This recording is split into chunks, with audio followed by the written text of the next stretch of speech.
হাতে খুব কম সময় থাকলে এইভাবে করে সকাল বা বিকালের নাস্তা রেসিপিটা আমরা তৈরি করে নিতে পারি।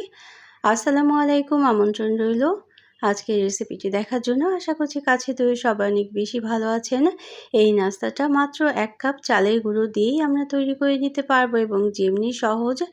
অনেক সময় আমাদের রুটি বা পরোটা বানাতে ইচ্ছে করে না, হাতে সময়ও থাকে না, ঠিক তখনই কিন্তু এভাবে করে আমরা সকালের নাস্তাটা তৈরি করে নিতে পারি। এটা কিন্তু খুবই স্বাস্থ্যকর, যেহেতু সবজি দেব এবং 1 কাপ চালের গুঁড়ো দিয়েই এটা তৈরি করব। এখানে আমি 1 কাপ এবং আরও আধা কাপ শুকনো চালের গুঁড়ো নিয়ে নিলাম। চাইলে কিন্তু ভেজে চালের গুঁড়োটাও নেওয়া যেতে পারে। আধা চা চামচ পরিমাণ লবণ দিয়ে দিলাম। এখন লবণ আর চালের গুঁড়োটা মিশিয়ে নেওয়ার পর অল্প পানি দিয়ে মিক্সারটা তৈরি করে নিতে হবে। এখানে হালকা গরম পানি দিয়েছি, যেহেতু আমরা শুকনো চালের গুঁড়ো নিয়েছি, এজন্য হালকা গরম পানি যদি আমরা ব্যবহার করি তাহলে কিন্তু এটা খুব তাড়াতাড়ি ভিজে যাবে চালের গুঁড়োটা এবং অনেক বেশি ভালো হবে নাস্তাটা তৈরি করাতে। আর এভাবে করে মিশিয়ে নিতে হবে। হাত দিয়ে যদি মিশিয়ে নেওয়া যায় তাহলে কোনো লাম্পস থাকে না এবং খুব সুন্দরভাবে মিক্সারটা তৈরি করা যায়। তো এখানে 1.5 কাপ চালের গুঁড়োর জন্য আমি 3 কাপ পরিমাণ পানি দেব, হালকা গরম পানি দিয়ে দেব। আর যে কোনো ধরনের সবজি কুচি কিন্তু ব্যবহার করা যেতে পারে। আমি একটা গাজর কুচি দিয়ে দিলাম, ধনেপাতা কুচি, পেঁয়াজ কুচি এবং কাঁচামরিচ কুচি দিয়ে দেব। দিয়ে এই সবজিটা মিশিয়ে নিতে হবে এই ব্যাটারের সাথে। চাইলে আটা দিয়েও কিন্তু এই নাস্তাটা তৈরি করে নিতে পারেন, তবে চালের গুঁড়ো দিয়ে তৈরি করলে এটা কিন্তু অনেক বেশি মুচমুচে হবে উপরের দিকটা, আর ভিতরটা খুব সুন্দর নরম হয়ে যাবে। তো এভাবে করে একটা হ্যান্ড হুইস্ক দিয়ে যদি মিশিয়ে নেওয়া হয় তাহলেও ওই মিক্সারটা খুব তাড়াতাড়ি এবং খুব সহজভাবে মিক্সিংটা করে নেওয়া যাবে। তো অনেক সময় যে গরম পড়েছে, সকালে রুটি বা পরোটা খেতে ইচ্ছে হয় না কিংবা সময়ও থাকে না হাতে, ঠিক এভাবে করে যদি নাস্তা তৈরি করে নিতে পারেন এটা অনেক বেশি স্বাস্থ্যকর এবং অনেক বেশি সুস্বাদু হবে, অনেক বেশি মজাদার। এখানে 1 চা চামচ পরিমাণ বিটের রস আমরা দিয়ে দেব। যে কোনো সবজি ব্যবহার করা যেতে পারে, যেমন তাড়াতাড়ি কুক হয়ে যায় এই ধরনের সবজি নিলেই কিন্তু সবচেয়ে ভালো। ক্যাপসিকাম কুচিও আমি অল্প পরিমাণ নিয়েছিলাম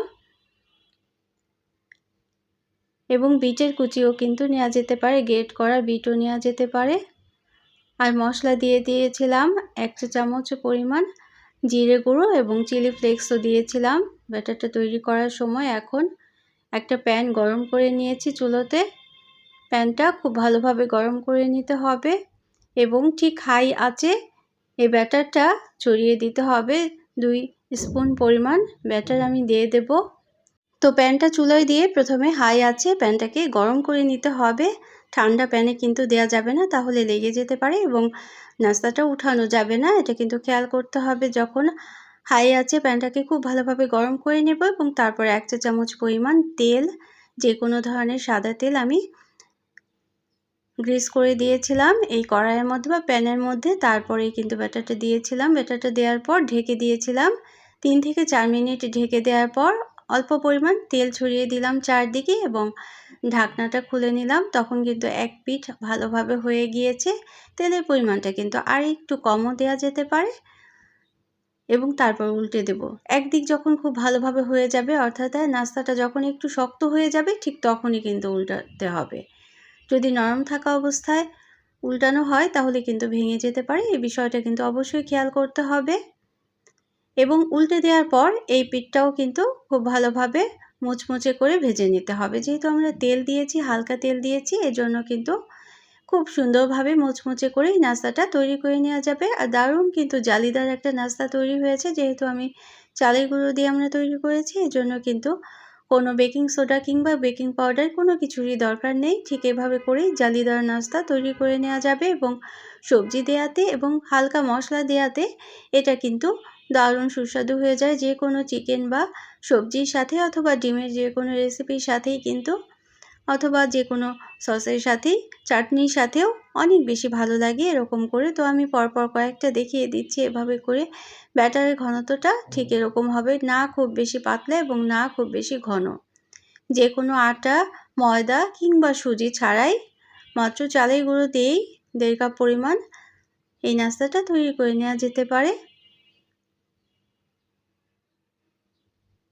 তো একটু টিপস ফলো করে যদি নাস্তাটা তৈরি করা যায় তাহলে কিন্তু এটা অনেক বেশি সুস্বাদু করে এবং পারফেক্টলি তৈরি করা যেতে পারে।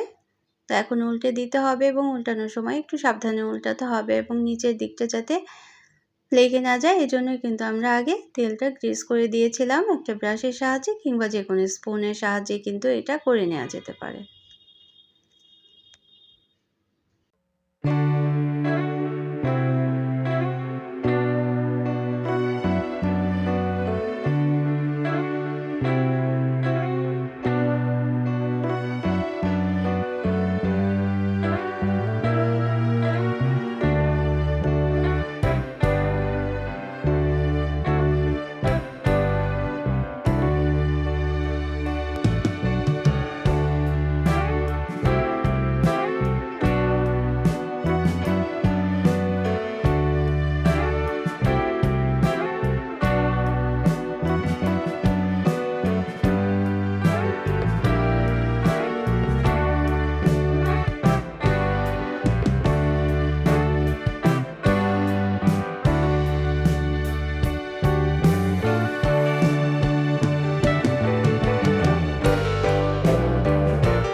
তো এভাবে করে পরপর কয়েকটা নাস্তা কিন্তু আমি করে দেখিয়ে দিলাম।